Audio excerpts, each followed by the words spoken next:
How you doing, guys? We're looking at a work of wonder here. This is an Ossa MAR from 1974, Mick Andrews Replica. Ossa made the best trials bikes in the world for a number of years, and back in the early 70s, this was their heyday. This bike was developed by Mick Andrews himself, who was world and European trials champion for a number of years back in the 70s. The dude is still riding trials today. He's a trials maestro. Ossa hired him because he was the best in the world, and he took basically their Ossa Pioneer and converted it into a special purpose trials bike. And this was the beginning of the beginning for trials bikes, specialty trials bikes.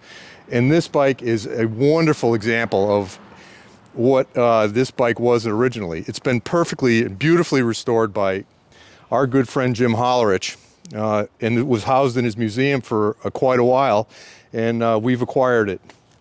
And it's a no excuses work of art. It's a beautiful piece. Yeah, bristling with all of the technology that they had in the day. Of course, it's air-cooled drum brakes, but it's got trials brakes, lightweight wheels, Acront rims. They went with a dish-free front wheel rim. This is Acront's first ever no dish rim, and Acront really made the best rims in the time. Lightest weight, lightweight brakes, lightweight Bader forks that were made just for trials. And all these components were made in Spain, as dictated by the Spanish government in the day. So this bike has the original fenders on it. You cannot find these, because what happened the first time you fell down in the rocks in 1974, the fender would get mangled and you wind up putting plastic ones on, and the old fenders would go away. These fenders are like new old stock. All the pieces on this bike are correct, and I'm a big critic of these because I took 7 of these Mick Andrews Replica trials bikes out of the crate when I was a factory trials rider for Yankee Motors and Ossa. So it's got the Renthal trials handlebars, and all the beautiful components, the Doherty type components that were on this bike to begin with when it was new. Even the lighting is still intact on this. Most of these got set aside because trials riders in competition would have a number plate here instead of a headlight. And the very fragile speedometer is still in place down on the wheel. It's kind of an odd place for a speedometer, but right here is the speedometer, and when you're standing up on the pegs, it's actually right in view. And it's got a really short cable, so it's just more lightweight stuff. And most of them got destroyed. It's in a very precarious spot, right? Yeah, that's right, exactly. And a lot of the Speedos in these days were driven off the back wheel, so they didn't really register the proper mileage because the wheel spins a lot. But Ossa had an idea they wanted it on the front, and there it is. Yeah, everything in mind of lightweight on this bike. It's durable too, though. The thing is that Ossa made bikes that were built to handle tough situations. It's getting dark out in the lighting. I want to turn around so you can see the lighting on this side. Sure. Yeah, we stand it up for you. And the fit and finish, Bill, is ridiculous on this bike. Yeah, it's fantastic. Ossa had their own screws. And that's coming from a guy who owns a motorcycle museum, was a little jaded. Seeing 7,000 bikes in the last year, Right more on. than that. We go to Daytona, Laconia, all the big events, all the vintage races. You just don't see bikes restored to this level. Right. And Jim has a hand, or he had, and God rest his soul, he had a hand for doing it right, getting it 100%. Now I'm looking at this and I see the clip on the air box is a little off, so I'm going to move it over to where it belongs. This is an OEM new clip, and I'm going to put it right there where it belongs. And it was just. Where do you even find one of those? Yeah, you don't, and that's the cadmium plated. They don't even make stuff like that anymore. Ossa had, their fit and finish, like you're saying, Ken. The screws, these are Ossa only screws. A lot of the guys swap them out and put in Allen key kits. None because of them are stripped. They're like brand new. Yeah, they're like brand new. The bike was properly put together, and this is a running, riding motorcycle. It doesn't leak a drop of oil. It runs and idles, and it's just a wonderful piece. Spectacular quality to componentry and fit and finish. It's just second to none. Indeed. They don't Indeed. make new bikes this nice. They really don't. Right.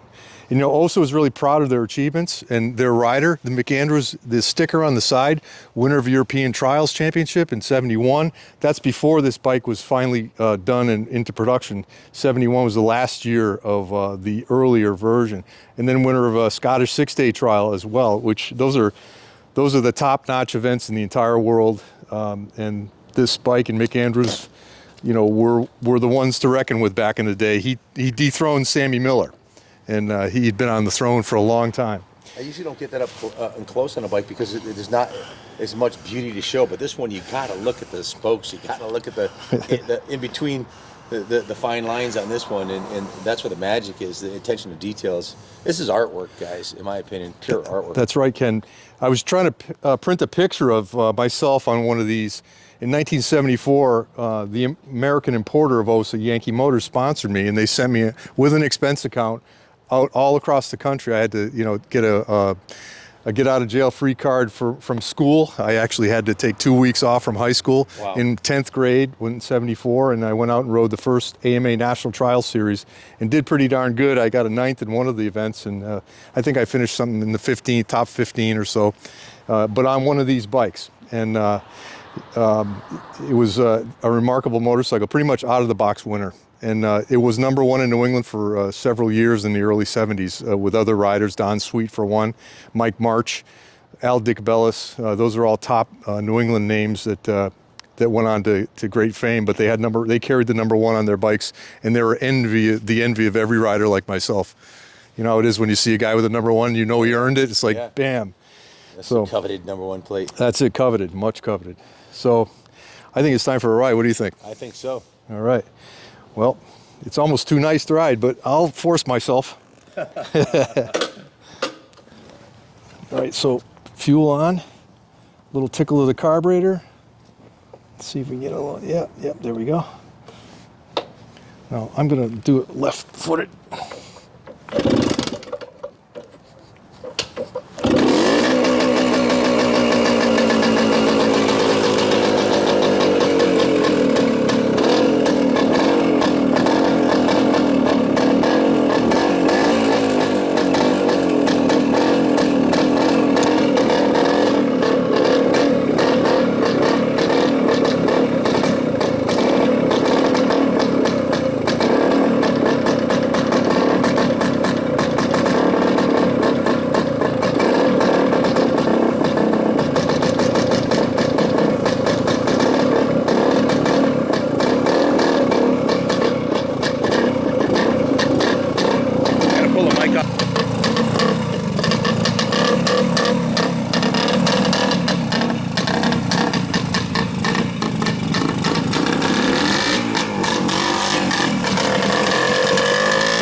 Sounds fantastic.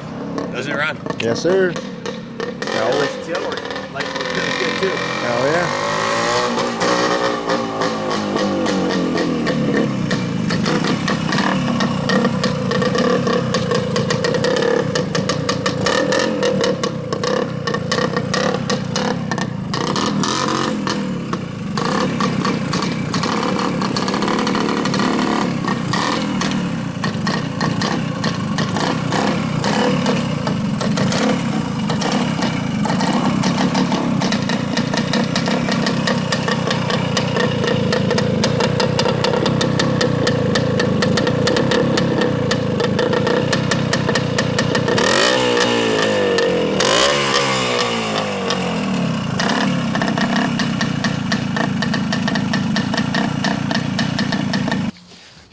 The bottom end is, you know, beautiful. These bikes were robust, well made.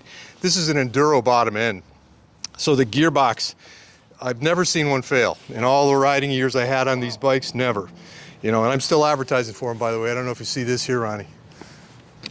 Well, Ossa, that's pretty cool. Yeah. All right, it's a little subtle advertisement.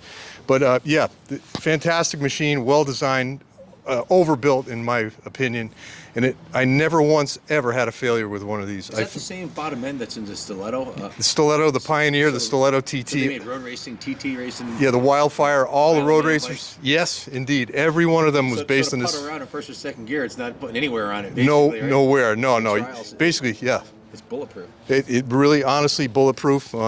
Yeah, and I never failed, never stopped, never didn't finish an event with one of these.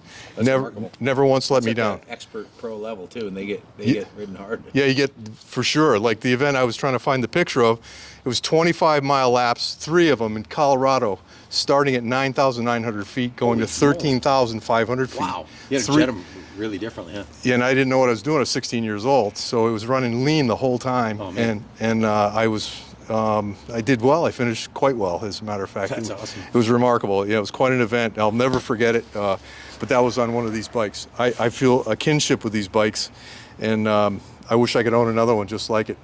That's pretty cool. Yeah, indeed.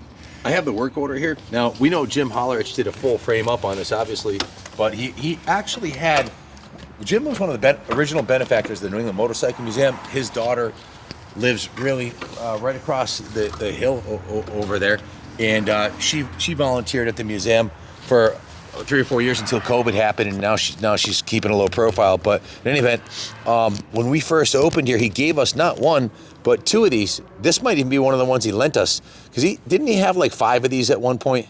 Yeah, he did. He did, and they were all beautifully restored like this.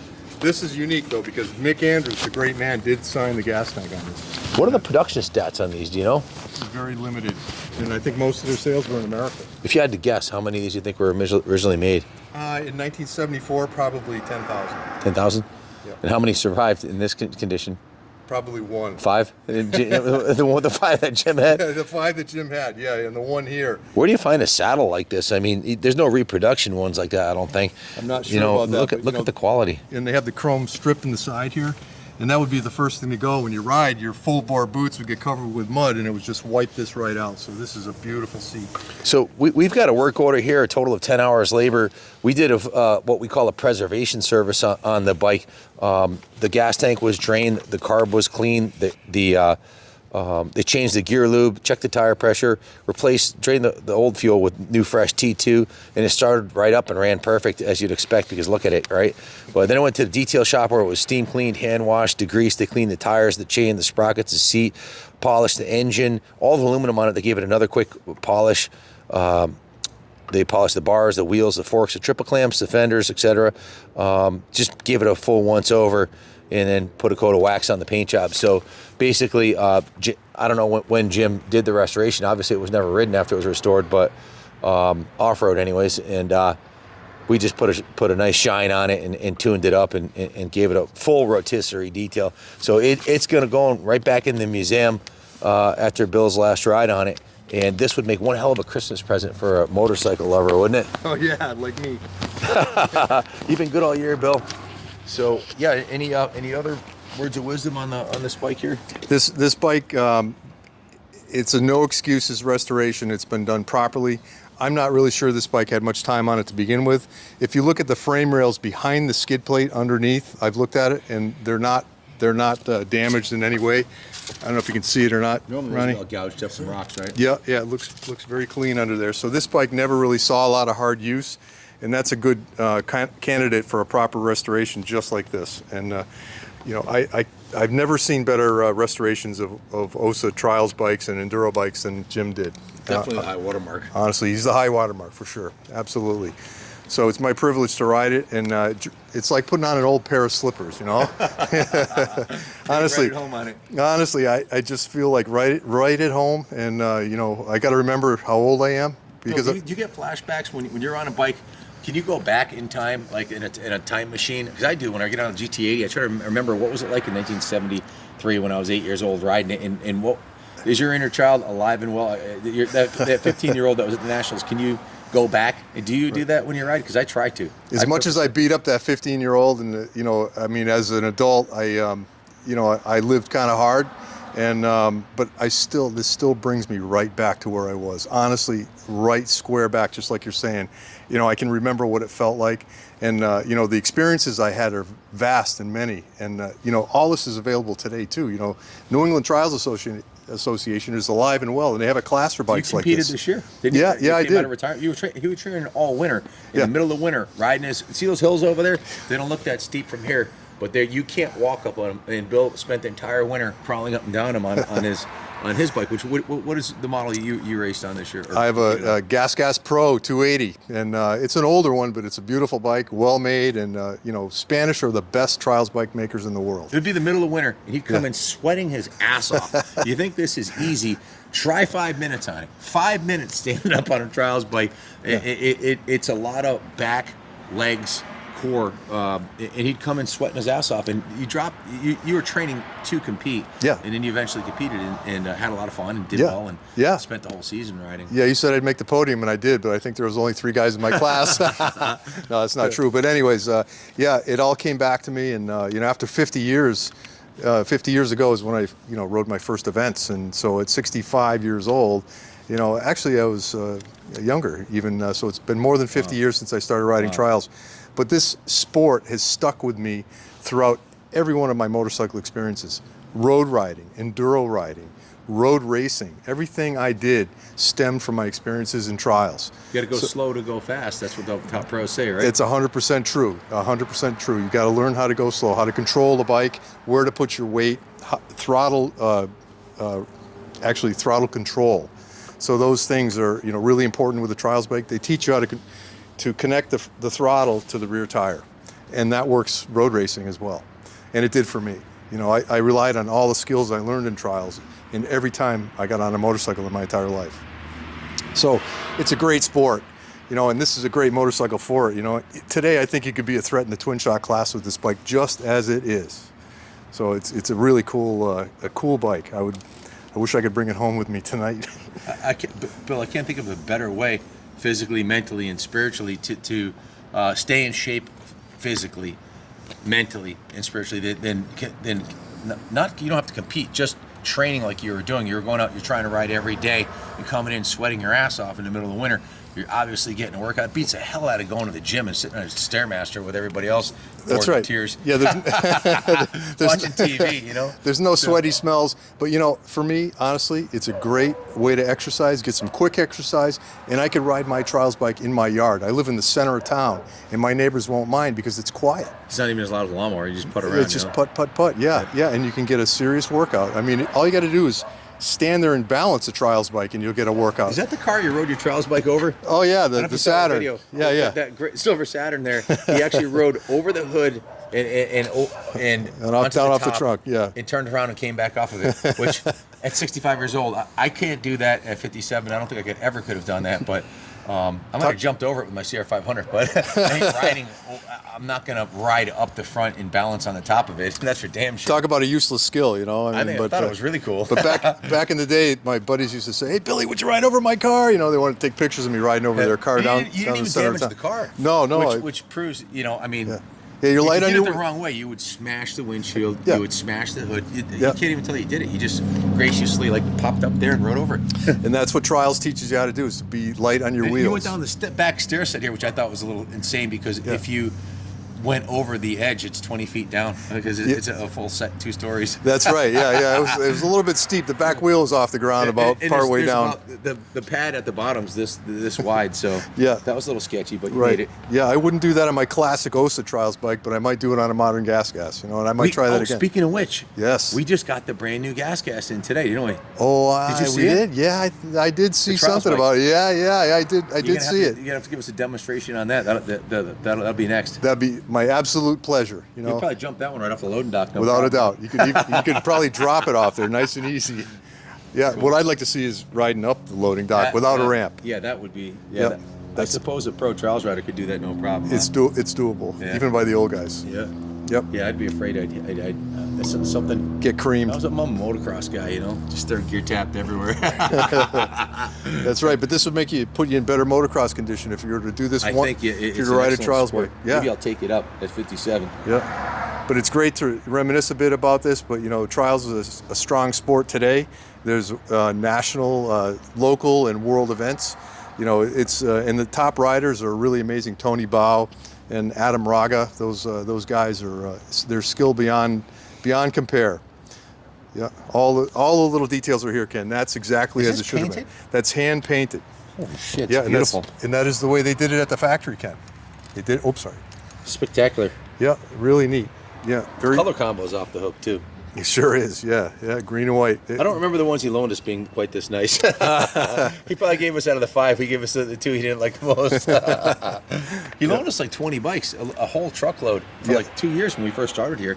You know, the museum exists because of the gracious benefactors we've had that have loaned us bikes and supported us.